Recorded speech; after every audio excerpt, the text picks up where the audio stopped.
सोनलाल जी, आप ये बताइए, डॉक्टर मंगल सैन ने जनसंघ को हरियाणा के अंदर संगठन को खड़ा करने में किस तरीके से कार्य किया था, उसकी कुछ जानकारी जी। डॉक्टर साहब सरगोदा ज़िला पाकिस्तान से आए थे और उन्होंने यहाँ के आरएसएस का पहले प्रचार किया। और वो पेशे से डॉक्टर नहीं थे, वो दरअसल ये जम्मू कश्मीर की पहाड़ियों में छोटी छोटी झुग्गियों के अंदर घूमकर और वहाँ सेवा करते थे। और जब वो नहीं जाते थे तो वहाँ के लोग पूछते थे कि हमारे डॉक्टर झोला वाले डॉक्टर नहीं आए, डॉक्टर कहाँ है। वहाँ से इनका नाम डॉक्टर मंगल सैन पड़ा था। तो इनका ये आरएमपी डॉक्टर थे ये ना, कुछ भी नहीं सेवा करते थे लोग। हाँ, सेवा गोलियाँ रखते थे थैले के अंदर। और उसमें कोई छोटा मोटा बीमार, सिर दर्द, एक्सप्रो, लंबरलम, जो छोटी मोटी दवाई होया करती थी, अच्छा जी, वो उनको फ्री देते थे। सोनलाल जी, ये कौन से सन की बातें हैं जी? ये है लगभग 1900 आज़ादी के फ़ौरन बाद की बात है, 1947। तो उसके बाद जो ये पहले आरएसएस से जुड़े हुए थे? हाँ, ये आरएसएस से जन्म से सिद्धांत है ये। अच्छा जी। ये तो पढ़ाई भी इन्होंने आरएसएस से की है। और उसके बाद इनकी 3 आदमियों की टोली थी। कौन से थे जी? एक तो ये डॉक्टर मंगल सैन जी थे। हाँ जी। दूसरे अपना मेयर जो थे दिल्ली के, उनका नाम कुछ तो था, वो उनके साथ रहते थे। अच्छा, तीसरे जी? तीसरा भी इस तरह उनका था, मेरे नाम नहीं भूल। अच्छा अच्छा अच्छा। ये 3 आदमी की टोली थी। ये 3 आदमी की टोली थी। हाँ। हरियाणा में ये जनसंघ को स्थापना करने में। ना जनसंघ को स्थापना तो की है डॉक्टर मंगल सैन ने। हाँ जी, हाँ जी। और उन्होंने आरएसएस के नाते घूम के प्रचार किया है और सेवा की है। अच्छा जी। उसके बाद वो मेयर बन गया दिल्ली में जाके। अच्छा। दिल्ली चला गया। राजेंद्र जी तो नहीं नाम था? ना। अच्छा जी। तो उसके बाद डॉक्टर मंगल सैन का जो अपने हरियाणा के अंदर जो अब हरियाणा, पहले हरियाणा पंजाब इकट्ठा था 1966। उसके बाद जब डॉक्टर मंगल सैन हरियाणा में आए तो हरियाणा में सबसे पहले उन्होंने ज़िला हिसार में अपना दफ्तर बनाया। अच्छा, सबसे पहले? हाँ, हिसार जिले के? हाँ, हिसार ज़िले के अंदर आए, उन्होंने अपना दफ्तर खोला। अच्छा जी। उसके बाद साल 6 महीने रहे, पर पार्टी का आदेश हो गया कि आप वहाँ रोहतक आ जाओ। क्यों रोहतक में इनके ज़िले के लोग जो थे ना, पाकिस्तान से आए हुए, वो ज़्यादा आबाद वहाँ हो रहे थे। उनके कारण उनको वहाँ रोहतक में बुला लिया गया। इन्होंने फिर अपना डेरा वहाँ रोहतक में जमा लिया और पहला इलेक्शन ही डॉक्टर मंगल सैन ने वहाँ से लड़ा, रोहतक से, और उसमें कामयाब हो गए, बन गए। और कई फिर तो उसके बाद 5-6 दफ़ा बने हैं रोहतक। 7 बार बने टोटल? 7 बार बने होंगे। रोहतक से ही बने हैं 7? हाँ, रोहतक। तो इसका मतलब जनप्रिय खूब नेता थे? खूब नेता थे जी। तो जैसे हिसार के अंदर कार्यालय बनाया था, उस समय कौन कौन लोग जुड़े हुए थे यहाँ से जी? यहाँ तो आम रूटीन में थे यही लोग जो आज आ गए हैं। कौन कौन थे जी जो पुराने, जो आपके साथ थे? जो जैसे वो एक जुनेजा साहब है, डॉक्टर है, और एक परवीन है, एक अपना गोविंदा जी है, किराने का काम करते हैं, एक वो अपने कई लोग हैं, बाबू जी नाम अब कुछ भूल चुके हैं क्योंकि संपर्क से तो हम दूर हो गए ना। वो हमें नहीं मिलते, हम उनको नहीं मिलते। कुछ संगठन ने दूर कर दिया, कुछ वो अपने आप से दूर हो गया। संगठन ने दूर कर दिया? संगठन ने दूर कर दिया। कैसे कर दिया जी? संगठन ने पूछा ही नहीं कभी पुराने लोगों को, वो अपने आप घर बैठे हैं सारे। कोई हो, अब जैसे ज़िले के प्रधान थे प्रोफेसर, अपना वो क्या नाम, कृष्ण रेनवा। हाँ, कृष्ण जी रेनवा। हाँ जी। अब वो घर बैठे हैं। हालांकि वो उन्होंने संगठन की खातिर अपनी नौकरी को त्याग दिया था, क्योंकि ये जाट कॉलेज में प्रोफेसर थे। हाँ जी। और उस वक्त जाटों ने एक प्रस्ताव पास किया था, संस्था ने हाँ जी, कॉलेज की, कि कोई यहाँ नौकरी करता है तो वो राजनीति में हिस्सा नहीं ले सकेगा। तो ये उस वक़्त जनसंघ के ज़िला के प्रधान थे, अच्छा जी। काम करते थे। तो इन्होंने कहा भाई इसने फिर जो है नौकरी तो करनी थी, क्योंकि नौकरी के बिना गुजारा नहीं था। तो इन्होंने अपनी घरवाली को जो है ज़िले का प्रधान सौंपा। वो भी पढ़ी लिखी थी, अच्छे घराना है, वैसे बहुत बड़ा घराना है। वैसे इनका ताल्लुक ज़्यादा राजस्थान से है, ये राजस्थान से आए हुए हैं। और उसके बाद भी ये यहाँ पार्टी में काम करते रहे, अपना काम चलाया, उसको घरवाली को प्रधान बना दिया, ये खुद नौकरी करते रहे। काम इन्हीं के थ्रू चलता था सारा। सोनलाल जी, आपके जो डॉक्टर मंगल सेन, कभी आपसे सीधी बातचीत हुई है? कभी मान ले वो कार्यकर्ता के, नेताओं के सुख दुख में भागीदार होते थे? ये कैसे, किस तरीके, कोई ऐसी घटना ध्यान है आपको जी? ऐसा है कि जब वो मीटिंग में आते थे ना, हाँ जी, किसी मीटिंग में वो, तो उनका सबसे पहले काम ये होता था कि बैठते ही वो सारे लोगों के ऊपर नज़र दौड़ाते थे। अच्छा। वो इस बात में बड़े चौकस थे। अच्छा। और देखते थे कि इस मीटिंग में फ़लाँ आदमी जो है ना वो नज़र नहीं आ रहा। तो वो पूछते थे कि फ़लाँ आदमी जो है वो नज़र नहीं आ रहा, खैरियत से तो है ना? तो अगर उसमें कोई दुख सुख होता तो कार्यकर्ता बता देते, वो बीमार है या कोई तकलीफ़ है। तो उससे वो ये जानते थे कि वो नज़दीक है या उसका घर दूर है। अगर दूर होता तो अपने किसी साथी को साथ लेके चले जाते, और नज़दीक होता तो उसके पास खुद वहाँ पहुँच जाते, उससे दुख सुख बांटते थे। यानी कि उनकी एक बहुत बड़ी ऐसी परंपरा थी। तो मेल जोल के अंदर वो हाँ, संपर्क रखते थे। मेल जोल में बड़ा संपर्क था उनका। एक दफ़ा डॉक्टर मंगल सेन का यहाँ दौरा था। अस्सी जी? हाँ, 80। अच्छा जी। तो उस वक़्त डॉक्टर मंगल सेन को चाय पिलाने का प्रोग्राम था। अच्छा। तो साथी उसके साथ थे, और चाय पीने के लिए वो नियुक्त कर दिया मेरे को, भाई उसके घर चाय पी लेंगे। अच्छा जी। तो मुझे याद है कि वो आए यहाँ।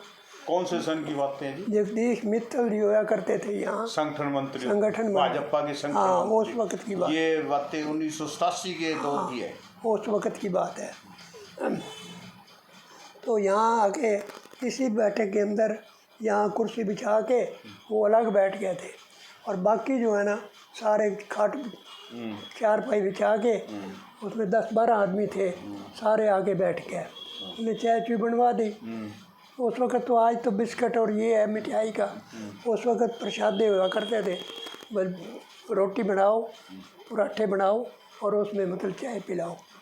तो डॉक्टर साहब अंदर बैठ गए, और उन्होंने, क्योंकि शुगर के थोड़े से मरीज़ थे, वो अन्य चीज़ें नहीं खाया करते ज़्यादा, मतलब के अपना रहा करते थे। तो जब वो उधर से पराठे पुराठे बनने शुरू हुए तो मेरे को बुला के यहाँ कहता है, सोनलाल कि मैं तो दाल, धोती मूंगी की दाल होती है ना, हाँ, दाल वो बनवा दो, मैं तो वो खाऊंगा। चलो मैंने कह दिया, वो दाल बन गई। डॉक्टर साहब ने यहाँ अंदर बैठ के दाल खा ली, और हमने वहाँ बाहर बैठ के वो पराठे परूठे खा लिए। कोई एक और साथी बैठा था, वो भाग के गया मंडी से केले लेके आया। अच्छा। केले बांट के खा लिए सारे। उसके बाद डॉक्टर साहब जब खा बैठे तो उन्होंने पूछा, भाई आप चलना है या देर है? तो साथियों ने कहा, जी हम तो आपके इंतज़ार में बैठे हैं। तो वो बाहर निकले, और रसोई थी हमारी इस साइड में, मेरे बच्चे मतलब वहाँ रसोई में काम कर रहे थे। तो उन्होंने, डॉक्टर साहब ने यहाँ से उठ के वहाँ रसोई तक गए, और उन्होंने कहा, बहन जी आपका बड़ा बड़ा धन्यवाद, हमने बहुत प्रसन्न हो गए हैं। तो यानी कि आपस में मेल जोल का ऐसा प्रबंध था कि वो हर एक आदमी को अपना बनाना चाहते थे। तो सोनलाल जी, उस समय जो है कौन कौन अस्सी के वर्कर या नेता लोग आए हुए थे? यही सारे जो अपने थे। क्या नाम है उनके? नाम क्या नाम था? नाम जैसे भोलानाथ नहीं थे उस वक़्त। अच्छा। भोलामान कहीं बाहर जा रहे थे। राम कुमार राम कुमार जी थे, थे। और अपना जगदीश भाटिया। जगदीश भाटिया था हाँ जी। और अन्य कई थे जी बाबूजी। हम तो इसके अलावा जो 1984 के अंदर राजीव लोंगोवाल समझौता हुआ था, उसके विरोध में चौधरी देवीलाल और डॉक्टर मंगल सेन ने आंदोलन चालू किया था, न्यायिक युद्ध। और उस न्याय युद्ध के अंदर यदि आप कहीं गए थे जी, आप कहीं नहीं, साथ थे या कहीं आंदोलन में, कैसे जी? वो तो संघर्ष समिति बनी थी। हाँ जी। जिसके प्रधान चौधरी देवीलाल थे। हाँ जी। और महामंत्री जो थे वो एक अपने डॉक्टर मंगल सेन जी थे। हाँ जी। उस वक़्त हम भी उस सोसाइटी में सदस्य थे। अच्छा जी। हमारे भी उस वक़्त जो झगड़ पकड़ने के थे, हमारे भी वारंट निकले हुए थे। हम उस वक़्त यहाँ 80 में एक प्रोग्राम रखा हुआ था। प्रोग्राम तो चलता रहा, लेकिन लोग आगे पीछे घूम फिर के टाइम पास करते रहे, भाई हमने अभी गिरफ्तारी नहीं देनी है। तो उसके बाद वो पास हो गया। उस वक़्त तो कहते हैं कि वहाँ जो है चौधरी देवीलाल जब स्टेज पर बोलने के लिए चढ़ा तो एसपी ने माइक उसके आगे से उठा लिया। तो चौधरी देवीलाल ने उसको दे थप्पड़ मारा। बड़ा रोल, उसने नीचे उतरता तो तू तेरी हिम्मत कैसी हो गई यहाँ आने की। और उन्होंने डॉक्टर मंगल सेन ने वहाँ रोहतक में पहुँचना था और उस वक़्त रोहतक में पहुँच कैसे सके, ये बड़ी सवालिया निशान हो गया। तो डॉक्टर मंगल सेन उस वक़्त अम्बाला साइड में थे, कहीं अपने प्रचार में थे। तो उन्होंने सोचा कि मैंने रोहतक पहुँचना है, तो कैसे पहुँचूँ। तो उसने अपनी गाड़ी छोड़ दी, अपने किसी कार्यकर्ता की गाड़ी ले ली और उसमें पिछली सीट पर बैठ के अपना एक वरिष्ठ बनिया जैसा होता है ना, सर पे टोपी लगा ली और उसमें गले में साफा डाल लिया, यानी कि एक मैं लड़का ब्याह के ले आ रहा हूँ। तो दूल्हा बना? हाँ, दूल्हा नहीं, दूल्हे का बाप बना है। दूल्हे को आगे बिठा लिया। अच्छा जी। और खुद पीछे बैठ गया। अच्छा। तो कई वो पिड़ा हुआ है, पुलिस ने गाड़ी रोकी, लेकिन उनके मन में ऐसी भावना थी नहीं। वो कहने लगे भाई डॉक्टर साहब नहीं है, ये तो कोई और है। और वो चलते चलते वो जब रोहतक में पहुंच गए ना, जब स्टेज पर जाके उन्होंने कहा कि डॉक्टर साहब आ गए हैं, वो अब आपके सामने। अब सारा महकमा पुलिस का जो है हलचल में हो गया कि डॉक्टर साहब कहाँ से आ गए हैं। तो ऐसा उनका रवैया था, वो खामोशी से काम 1975 में इमरजेंसी लगी थी, उस समय आपका क्या डॉक्टर साहब का रोल था, कैसे किस? इमरजेंसी में डॉक्टर साहब तो जेल गए ही थे। अच्छा। वो तो जाना ही था, इसमें तो कोई शक नहीं है। और मेरे जैसे कुछ लोग जिनको पकड़ कर ले गए, वो गए, उन्होंने माफ़ी नहीं मांगी। अच्छा। मेरे जैसे लोगों ने अपने आप को ऑफर किया नहीं। हालांकि मेरे को उन्होंने कहा था कि तय सत्याग्रह कर ले। मैं कहा भाई सत्याग्रह करके जाऊँ नहीं मैं, और मेरे को अगर ले गए तो माफ़ी मांग के मैं आऊँ नहीं। तो मैं फिर अपना, क्योंकि शहर में ऐसा भी था ना कि कभी कभी मैं कांग्रेस के प्रोग्राम भी कर दिया करता था। तो उसमें क्योंकि आपका कार्य जो है माइक है, लाउड स्पीकर का प्रचार करने का था, तो फिर उस कारण जो है आप जो है अपना घर का मतलब आर्थिक तौर पर भी जो है आर्थिक तौर पर सबसे कमी थी ना। हाँ जी। कि फिर ये होता है ना कि मैं अगर सत्याग्रह करके चला जाऊं तो बच्चे कैसे पालन होगा। और कोई रिश्तेदार भी जो है ना मेरी मदद नहीं करेगा। वो सोचेगा, वो उसको पता नहीं था कि मेरे घर की क्या हालत है और मैं सत्याग्रह कर रहा हूँ। ये सत्याग्रह करूँ नहीं, और बिना सत्याग्रह के मेरे को ले गए तो मैं आऊँ, माफ़ी नहीं मांगूंगा। फिर हम घूमते घूमते जब इमरजेंसी लगी तो रात को हम 3 आदमी, अमीर चंद मक्कड़, मैं और भोलानाथ, तीनों आदमी दिल्ली गेट के बाहर, वो राम शरण का लकड़ी का टाल था ना, उसमें एक कमरा सा था, उस कमरे में बैठे थे, यही मीटिंग कर रहे थे कि हमने अब अपनी गिरफ्तारी देनी है कि नहीं देनी है। तो अब उसमें कोई एक मत नहीं बना, तो हम उठ के चले गए, चलो यार चलते हैं, देख लेंगे, ले जाएंगे, छोड़ जाएंगे। तो हम घूमते घूमते वहाँ रात को हम चले गए गुरुद्वारा डडल में। डड्डल साहब के गुरुद्वारा साहब में जाके हम लेटे। यहाँ इतने मोटे मोटे मच्छर थे। खैर हमने टाइम पास करना था, टाइम पास करके उसी रात की बात है ये? हाँ, ये उसी रात की हाँ, बात? जब इमरजेंसी लगी है। अच्छा। तो उसके बाद हम उठ के और हम नज़दीक में अपना वो था ना राजकुमार मुंजाल, जो अपना बीजेपी का मशहूर कार्यकर्ता था। अच्छा जी। और वो उसके घर चले गए हम। उसके घर जाके फिर हमने नाश्ता किया। नाश्ता करके घूमते घूमते हम चले गए रूपनगर कॉलोनी में। रूपनगर कॉलोनी से घूम के आ रहे थे। कितने दिन घूमते रहे आप जी? ना उसी दिन की बात कर रहा हूँ। अच्छा जी। वहाँ से घूमते घूमते आए। आते ही रास्ते में एक दो आदमी मिले।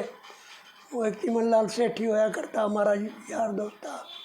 उसने मेरी तरफ इशारा करके भोलेनाथ को कहा, भाई इसको अंदर नहीं होने देना।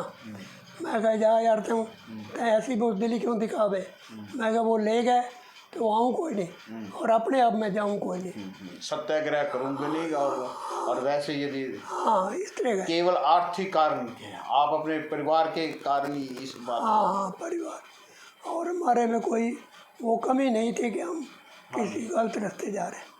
फिर उसके बाद जो है ना वहाँ से मैंने कहा भोलेनाथ जी अगर उन्होंने ले जाना है ना तो ले ही जाना है, आप चलते हैं अपना काम पे काम करते हैं। तो मेरे दुकान में एक लड़का रहता था जो रेडियो मैकेनिक था। वो दुकान खोल बैठा हुआ था। मैं और भोलेनाथ दोनों, भोलेनाथ का घर इधर था और मेरा दुकान इधर थी। तो मैं जाके दुकान पे बैठ गया। ये कहाँ की बात है जी? यही इमरजेंसी के नहीं, कौन सी जगह की ये दुकान आपकी? ये बजरिया चौक। अच्छा, बजरिया चौक। बजरिया चौक से उल्टी तरफ जहाँ वो चांद समोसे वाली गली? नहीं उससे आगे। अच्छा।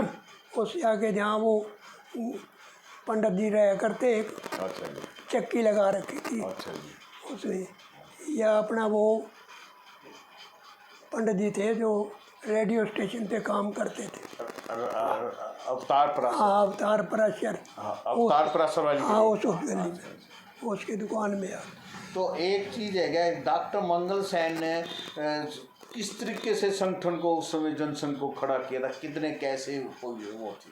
क्योंकि उस समय जो है जनसंघ की जो स्थिति बड़ी कमज़ोर थी, और जो है और उस समय जो है लोगों को कैसे जोड़ते थे, किस तरीके से वो? ऐसा है कि जनसंघ को स्थिति कमज़ोर नहीं हुई। जनसंघ जो है आरएसएस के सहारे चला। जितने भी आरएसएस के कार्यकर्ता हुआ करते हैं वो सब जनसंघ के सपोर्टर हुआ करते थे, जनसंघ के साथ चला करते थे। उन्होंने जनसंघ को आगे किया, और जितने कार्यकर्ता उस वक्त थे, मदन लाल ठाठी, लक्ष्मी ठंडीराम लाठीवाला, बनवारी लाल गुप्ता, इधर अपना भोलानाथ, राम प्रकाश, और अपने साथ और भी पंजाबी वर्ग के लोग थे सारे, रामनाथ बर्तनों वाला, ये सारे एक मुक्त थे। इनमें कभी भी वो नहीं हुई, दरार नहीं पैदा हुई। हालांकि हाँसी के अंदर एक दफ़ा बड़ा ज़ोर का लोकल पंजाबी का सवाल उठा था, किसी कारणवश कोई गड़बड़ हुई थी, तो उसमें भी अपना वर्ग जो है अपना संगठन मजबूत ही रहा। कोई किसी में भाईचारा में कोई कमी नहीं आई। हाँ उसमें कोई किसी कमी नहीं आई। तो डॉक्टर मंगल सेन जो 7 बार जो है विधायक, मंत्री और उप मुख्यमंत्री तक पद पर गए, पर उन्होंने कभी जीवन के अंदर आज तक कोई मकान नहीं बनाया, और उनकी अंतिम यात्रा अपने किराए के मकान से निकली। जबकि आज के जो नेता और आज के, और उसमें कितना अंतर आया जी? वो तो डॉक्टर मंगल सेन ने खुद ही कहा था स्टेज पर एक दफ़ा बोलते, जब मक्कड़ साहब के बारे सुना था कि मक्कड़ साहब ने एक बंगला ख़रीद किया है दिल्ली के अंदर, तो उस वक़्त डॉक्टर मंगल सेन जी हाँसी परिवार में थे, और उन्होंने स्टेज पर ही बोल दिया था कि मक्कड़ साहब आपने तो एक ही दफ़ा बने हो और आपने तो बंगला ख़रीद कर लिया। आरोप लगाए थे ये? हाँ, कोठी खरीद बना ली, और मैं तो 4-5 बन चुका हूँ, और मैंने तो आज तक कोठा भी नहीं खरीद किया। तो ये प्लाट जो था ना डॉक्टर मंगल सेन का, ये इसको गवर्नमेंट ने दिया था, एमएलए के नाते ये लिया था, और उसमें अब बनाना शुरू किया था।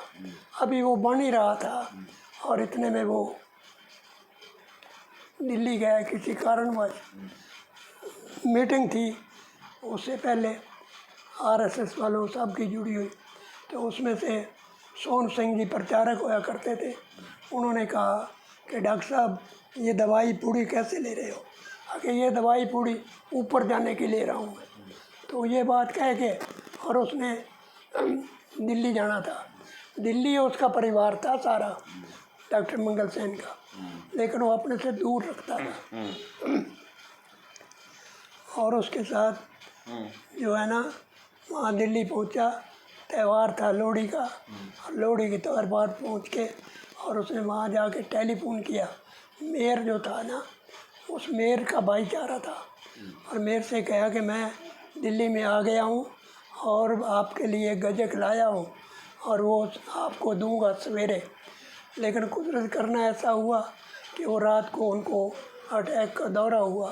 पास हाथ में कोई बढ़िया अस्पताल नहीं था, और वो चल बसे। वो तो फिर वहाँ से ये बात हुई कि डॉक्टर मंगल सेन जी चल बसे। मंगल सेन का सपना था कि हरियाणा के अंदर भाजपा की सरकार बने, तो 2014 के अंदर मनोहर लाल जी खट्टर के नेतृत्व के अंदर प्रदेश में सरकार बनी। तो उसके बारे में आपका क्या कहना है जी? देखो जी, डॉक्टर मंगल सेन तो उप मुख्यमंत्री बन चुके थे पहले ही, और डॉक्टर मंगल सेन ने जब हरियाणा बना तो उस वक़्त 1966 में, हाँ, एक अकेले ही मंगल सेन जी थे जो विपक्ष में एक उम्मीदवार थे। बाकी सब कांग्रेस के एमएलए हुआ करते थे, कोई भी नहीं था। उस वक्त भी उसने हिम्मत करके काम किया है, संगठन को काबू रखा है, और संगठन को सबसे मिली भुगत करके बड़े अच्छे अच्छे काम किए हैं। वो अपने काम के कारण ही संगठन को मजबूत बनाया है। सोनलाल जी, अब पिछले 9 साल हो चुके हैं स्टेट के अंदर और केंद्र के अंदर भाजपा सरकार चल रही है, तो उसके अंदर जो है, जो घोषणाएं हैं, जो कार्य है, जो वर्करों की क्या स्थिति है आपके, आप क्या समझते हैं? वर्करों की मैंने बताई आपको कि वर्कर जो पुराने लोग हैं उनको इनकी अनदेखी कर रखी है। वो तो इस कारण घर बैठे हैं, ये नहीं कि वो अपनी पार्टी बदल गए हैं, पार्टी बदले नहीं है, लेकिन वो अपने घर बैठे हैं, घर में खामोश हैं। समय आएगा तो कोई पूछेगा तो बताएंगे, नहीं तो वोट तो दे ही देगी पार्टी को। मतलब उनकी कोई आज कोई वो नहीं है क्या, कोई मान सम्मान की कमी है जी? हाँ, है? कमी है जी? मान सम्मान की कमी है। तो नेता लोग उनको भूल चुके हैं, जिन लोगों ने पार्टी को खड़ा किया था, और उस समय जो आप जैसे लोगों ने पार्टी का प्रचार जो है, और हमें तो ये भी सुनने में आया कि उस समय जो है पिप्पे के द्वारा प्रचार किया जाता था पार्टी का। क्या ये सच है, या घंटी बजाकर, या इस तरीके? वो तो शुरू में कब की बात है? जब जनसंघ बना था ना, हाँ जी, हाँ जी। जब की बात है। तो कैसे जब करते? साधन नहीं हुआ करते थे। अच्छा, साधन नहीं होते थे। अच्छा जी। कि हम कोई और इस्तेमाल करें, और उसके बाद आहिस्ता आहिस्ता साधन बढ़ते गए, रवैया बदलता गया। नहीं तो पीपा वो लेके ना, डंडा लेके और रक्शे के ऊपर खड़े हो गए, बजा के लोग इकट्ठे हो जाते और कह देते भाई ये काम है। अच्छा, वो अपनी बात कहने के लिए, इकट्ठा करने के लिए पिप्पा बजाकर, और उसी को जनसभा या मीटिंग कह देते हो? नहीं, उसको सूचना। और उसके बाद जहाँ मीटिंग होती थी वहाँ तो पूरा अरेंजमेंट होता था। और आज जो भाजपा जो है क्या, डॉक्टर मंगल सेन के कितने सपनों को पूरा कर रही है, किसके ऊपर है? डॉक्टर मंगल सेन के सपने तो सब अधूरे हैं। डॉक्टर मंगल सेन अगर होता तो आज हरियाणा का कुछ और ही पक्ष होता। हरियाणा में डॉक्टर मंगल सेन ने अपने कार्यकर्ता को कार्यकर्ता ही समझा है। एक दफ़ा वो ये नहीं चाहते थे कि कोई कार्यकर्ता मेरी बात को अनसुना करे या मैं उसको अपनी बात ना कहूँ। अनुशासन के ऊपर बड़ा जोर था हाँ, जी। अनुशासन के ऊपर। ये जब हमारा पीके चौधरी बना था 1987 के हाँ अंदर। 86 में, हाँ। तो वो मीटिंग हो रही थी, तो मीटिंग में अलाउड नहीं था किसी को बीड़ी सिगरेट पीने का। अच्छा जी।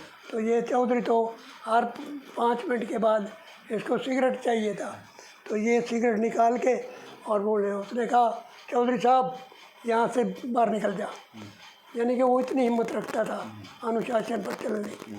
तो वो बाहर चला गया और बाहर जाकर सिगरेट पिया किया क्या नहीं, वो इतना अनुशासन रखते थे। तो आज वो स्थिति नहीं है कि अनुशासन पार्टी ना ना ना, आज तो स्थिति है कि पैसा प्रदान हो रहा है, जिसके पास 2 पैसे आ गए और पैसे के कारण ही वो सब कुछ बन गया। उसके पास कोई जमा वसूल नहीं है कि वो क्या करेगा क्या नहीं करेगा।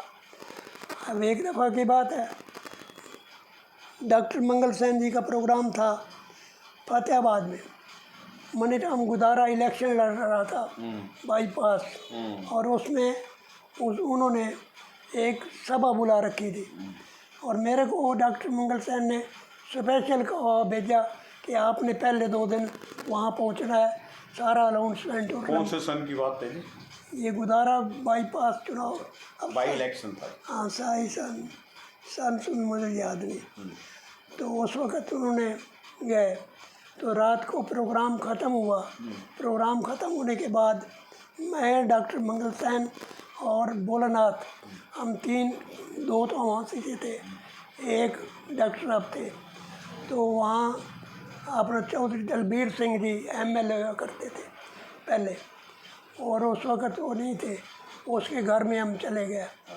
खाने का प्रोग्राम उन्होंने बनवा रखा था। हमने खाना खुना खाया, खा के, और भोलानाथ बोला, डॉक्टर साहब मैं तो, एक मेरा रिश्तेदार है उसको मिलना है, और मैं तो जाऊंगा वहाँ थोड़ी देर, और आप यहाँ सोनलाल जी आपके साथ हैं। तो मैं दूसरे पलंग पर पड़ा था, वहाँ सो गया, लेटा। तो डॉक्टर साहब खुद कहने लगे, सोनलाल मैं आपको राजनीति बताऊं, क्या होती है राजनीति? मैं कहा डॉक्टर साहब अगर आप हमें राजनीति बताएंगे तो इससे ज़्यादा और क्या अच्छी बात है। तो वो कहने लगे, मैं जब राजनीति करनी शुरू की तो रोहतक में गांवों में जाया करता था। गांवों में जाता तो मीटिंग होती या कोई पंचायत होती, तो मैं कार्यकर्ताओं से पूछता कि यहाँ कोई रोहतक की छोरी ब्याह रखी है? तो वो कहता हाँ 1 है 2 है, कितनी है, उनके घर नज़दीक है दूर है, सब पूछ लेता। पूछने के बाद अगर दूर होते तो अपने ध्यान में रखता, और जब वो मीटिंग ख़त्म हो जाती तो मैं उनके घरों में जाके 2 रुपए दे के आता था। हर लड़की के घर 2-2 रुपए दे के आता। वो लड़की जब रोहतक आती थी ना, तो वो आके कहती थी अपनी मैके ने कि डॉक्टर साहब मेरे पास गए थे, हमारे गांव में गए थे, और उन्होंने 2 रुपए मेरे घर दिए, घर आके दिए, मैं बेटी कह के किया, सम्मान किया। तो वो कहता है कि वो 2 रुपए जो है ना, वो पता नहीं कितना रंग लाए, फिर वो अपने घर के पैके के सबके ऐसा बीमार बनता है जिसका कहना नहीं है। तो ऐसा ही बात करनी चाहिए कि अपने को अपना बनाए रखना चाहिए और उनको मेल जोल बनाया जाए। तो आपने जो है यहाँ पर झांसी के अंदर डॉक्टर मंगल सेन की जयंती हर वर्ष पिछले कोरोना के अंदर 2019 के अंदर बंद की थी, उससे पहले हर साल बनाते थे। हर साल। प्रेरणा का क्या कारण है आपका जी? प्रेरणा का कारण है कि एक दिन भोलानाथ से मेरी बात हुई। अच्छा जी। और मैंने कहा भाई भोलानाथ, डॉक्टर मंगल सेन अपने से ज़्यादा नज़दीक था। हाँ जी। और वो जो है ना, अब उसके लिए स्मृति पुण्यतिथि मनानी चाहिए या जन्मदिन मनाना चाहिए। तो पुण्यतिथि नज़दीक थी, तो भोलानाथ बोला भाई इस पर मना लेते हैं। तो मैंने से कहा, मान गए। उसके बाद हमने मनानी शुरू कर दी। शुरू में तो हमने उस मंदिर में मनाया करते थे।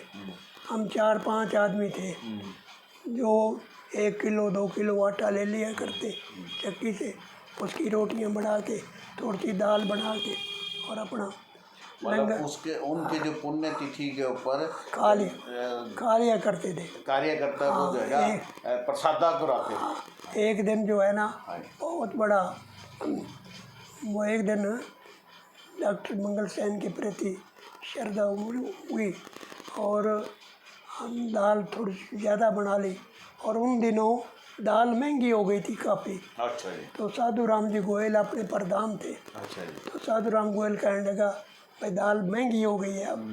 मैं कहा इतनी दाल महंगी हो गई तो इससे तो अच्छा था कि हम पनीर बना लेते। हाँ। पनीर सस्ता था। अच्छा जी। हाँ, तो मजाक में बात हो गई। भाई वो कहने का ठीक है, आप जो है ना पनीर बनाया करेंगे, मजाक तो देखेंगे आगे क्या होता है क्या नहीं। फिर बार बार चलता रहा प्रोग्राम। हमारे वो थे अपना शर्मा जी, एक जो नारनौल से शिक्षा मंत्री बने थे, रामविलास सर। हाँ रामविलास शर्मा, यहाँ प्रोफेसर रामविलास नहीं, एक और थे, वो तो मिंदरगढ़ से हैं। ये थे आरएसएस के प्रचारक थे, यहाँ हाँसी में प्रचारक रह के गए थे। अच्छा जी। और वो उससे मेरा ज़्यादा मेल था क्योंकि हमने इमरजेंसी में ही जो है बाहर से रह के काम किया था, और उसका और मेरा। वैसे राम भगत तो नहीं था, याद नहीं। तो आपके पास उस समय के फोटो भी हैं जो आप मंगल सेन जयंती बनाते थे जी, आप दिखाएंगे? जयंती में ये है जी, एक मिनट।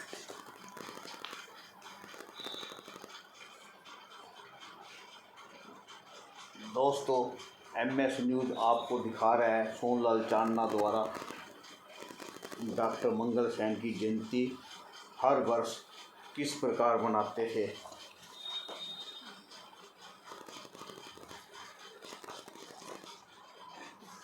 ये लगाओ,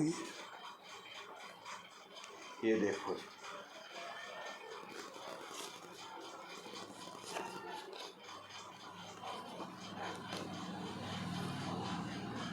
यही पड़े हैं।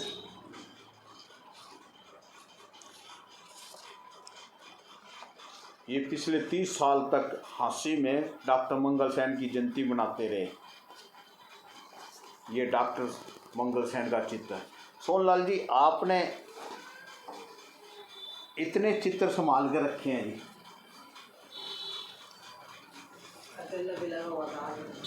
डॉक्टर साहब, आप सोनलाल जी, आपने जो है क्या, आपकी कोई इच्छा भी है हाँसी के अंदर जो है क्या, आपने कोई डिमांड रखी थी कि हाँसी मुल्तान कॉलोनी के अंदर यहाँ पर हेल्थ के लिए जो है क्या डिस्पेंसरी बनाई जाए डॉक्टर मंगल सेन के नाम से, पर आज तक वो नहीं बनी, उसके बारे में क्या आपका कहना? देखो जी, डिस्पेंसरी के लिए हमने सीधी बात की थी विज से, अनिल विज से, अनिल स्वास्थ्य मंत्री। हाँ जी। यहाँ आए थे हिसार में। अच्छा जी। वो किसी लड़की का ब्याह था। अच्छा। अम्बाले की लड़की का। अच्छा जी। और वो उसके साथ आए थे बयान के लिए। अच्छा जी। उसका जो ड्राइवर था वो था इनोलो भगत, और उसके यहाँ पर ससुराल थे मॉडल टाउन में। अच्छा। मॉडल टाउन में अपने राजेंद्र गुप्ता जी रहते थे। अच्छा जी। उसकी कोठी से आगे उसका मकान था, उसके ससुरालियों का। तो उसको पता लगा, तो रात को मेरे पास टेलीफोन आया अपना गुप्ता जी का कि इस तरह करके बात हो रही है। हमें तो ऐसा लगता है कि अपने पार्टी कार्यकर्ता को छोड़ के दूसरों के यहाँ जाए पहले, तो ऐसा ठीक नहीं लगता। तो उसके लिए प्रोग्राम कोई चेंज करवाएं। मैं कहा ठीक है। उसमें 2-3 साथी तो उसी वक्त या सवेरे सवेरे गए, जाके मिले अनिल विज से और उनसे कहा कि इस तरह दिया है ना, आप आ रहे हैं, हमें ये नहीं लगता कि आप, अच्छी बात है आना चाहिए, लेकिन इसका उससे पहले अपना कार्यकर्ता अगर कोई बैठा है तो पहले आपको उसके यहाँ चाय लेनी चाहिए। हाँ, जलपान करना चाहिए। हाँ, उसने खैर बात तो हमने हेर फेर से की कि पहले आप रेस्ट हाउस पे आओ, कार्यकर्ताओं से मिलो, फिर उसके बाद वहाँ से चलेंगे, फिर वहाँ चाय का प्रोग्राम बनाएं, फिर करेंगे, कर करा के। तो बातचीत हुई, वो आ गए। अपनी आदत थी कि हम ज़्यादा वो जी हजूरी नहीं करते। हम तो पीछे खड़े हो गए एक साइड में। जगदीश भाटिया उठा और बार बार मेरे को बुलावे कि बाबूजी आप आगे आओ, आप आगे आओ, आप बुज़ुर्ग हो, आप आशीर्वाद दो। ये मैं कहा यार सब कुछ ठीक है, चलन दो। फिर वैद साहब ने मेरे को कहा कि आप आ जाओ, कोई बात नहीं। तो मैं वैद साहब के पास जाके बैठ गया। तो फ़ोटो ली अखबार वालों ने।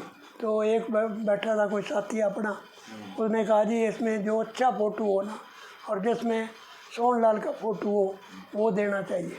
मैं कहा बिल्कुल गलत भाई, जो आपकी पसंद में हो, जो आप देना चाहो वो ही देना, ये नहीं कि सोहनलाल। ये उस समय पत्रकारों को कहा? हाँ, उसने भी कहा, मैंने भी कहा कि जो आपको पसंद हो ना पत्रकारों को, वो जो है ना आप उसमें लगाओ अखबार। तो फिर उसके बाद वहाँ उठ पड़े। उठने के बाद एक कोई साथी और पब्लिक तौर का था, उसने कह दिया भाई साहब यहाँ का अस्पताल देख लो, उसकी कितनी बुरी दिशा है। तो हम वहाँ अस्पताल में चले गए, वहाँ देखा, पानी पूनी चेक किया और लम और वहाँ की बात वहाँ रह गई। उन्होंने किस जिम्मे लगा दिया भाई इसकी पानी की बोतल भर भर के टेस्ट करवाओ, ये करो। वहाँ से हमने फिर जो है ना, मैं और राजेंद्र गुप्ता ना एक और साथी था, 2 आदमी हम उस गाड़ी में बैठे, आगे आगे हम, पीछे पीछे वो हमारे गाड़ी आगे। तो हमने जाके गुप्ता की कोठी के आगे वो गाड़ी रोक दी। हमारी गाड़ी जब वहाँ रुकी तो सारी गाड़ी वहाँ रुकनी थी। तो अंदर चाय का प्रोग्राम था, चाय पीने के लिए हम चले गए। चाय पी रहे थे तो वही साहब कहने लगे भाइयों मेरे वर्करों, जो किसी का कोई काम हो करवाना चाहता हो तो वो अब करवा लो, अब नहीं कराओगे तो कब कराओगे, अपना अपना काम ज़रूर कराओ, समझ आई। फिर मैं खड़ा हुआ, मैंने कहा जी भाई साहब हमारा कोई जाति काम तो है नहीं, लेकिन हम अपने काम की बजाय जनता की सेवा करने के इच्छुक हैं, आगे बोलो। मैंने कहा जी इसलिए करके एक हमारी कॉलोनी का एरिया है जिसमें 5-6 नगर लगते हैं और उस नगरों में रहने वाले लोग के ऊपर कोई विपदा आ जाए, कोई बात बन जाए तो वहाँ उसको अस्पताल पहुँचने में 50-40 रुपये तो रक्षा का किराया देना पड़ता है, और बाकी जो है वो अगर वहाँ प्राइवेट दुकान पे चला जाए तो कम से कम 200 रुपये का बिल बनता है। हमारी इच्छा है कि वहाँ एक डिस्पेंसरी बनाई जाए। तो उसने कहा जी आप उसके लिए जगह दे दोगे? मगर जगह दे देंगे जी, हमारा एक कम्युनिटी सेंटर है, उस वक्त लोकल बॉडी मिनिस्टर भी था वही साहब। मगर वहाँ एक कम्युनिटी सेंटर है जिसके तारें बिजली पंखे सब कोई पाड़ फूड़ के ले गया। अब तो उसमें पत्थर बच रहे हैं, वो पत्थर भी लोग उखेड़ने लग रहे हैं। उसी जगह को फिर कार्यान्वित करके और आपको स्थान दिवा देंगे। तो उसने ठीक है तुम एप्लीकेशन करो और मैं मंजूरी दूंगा। हमने वहाँ से आते ही मजमून बनवाया, मजमून बनवा के और उस पर वो